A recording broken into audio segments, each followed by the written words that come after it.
নমস্কার। যে যেখান থেকে আমাকে শুনছো সকলকে আমার চ্যানেলে স্বাগত জানাই। মনের সাথে কথা ও কবিতার আজকে পর্ব 20। এই মাসে শুধু রবি ঠাকুরের কবিতা, তাই আজ পর্ব 20তে তোমাদের জন্য রইল কবিগুরু রবীন্দ্রনাথ ঠাকুরের নৌকা যাত্রা। মধুমাঝির ওই যে নৌকাখানা বাঁধা আছে রাজগঞ্জের ঘাটে, কারো কোনো কাজে লাগছে না তো, বোঝাই করা আছে কেবল পাটে। আমায় যদি দেয় তারা নৌকাটি, আমি তবে 100টা দাঁড়াটি। পাল তুলে দিই 4টে 5টা 6টা, মিথ্যে ঘুরে বেড়াই না কো হাটে। আমি কেবল যাই একটিবার 7 সমুদ্র 13 নদীর পার।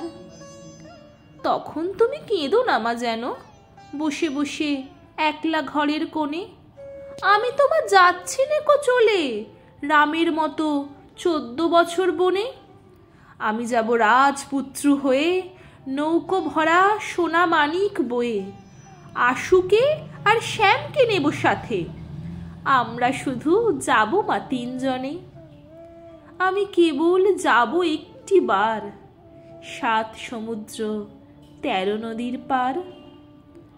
ভোরের বেলা দেব নৌকা ছেড়ে, দেখতে দেখতে কোথায় যাব ভেসে। দুপুরবেলা তুমি পুকুর ঘাটে, আমরা তখন নতুন রাজার দেশে। পেরিয়ে যাব তীরপূর্ণির ঘাট, পেরিয়ে যাব তেপান্তরের মাঠ।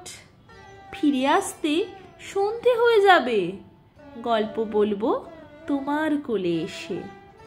আমি কেবল যাব একটিবার 7 সমুদ্র 13 নদীর পার। নমস্কার।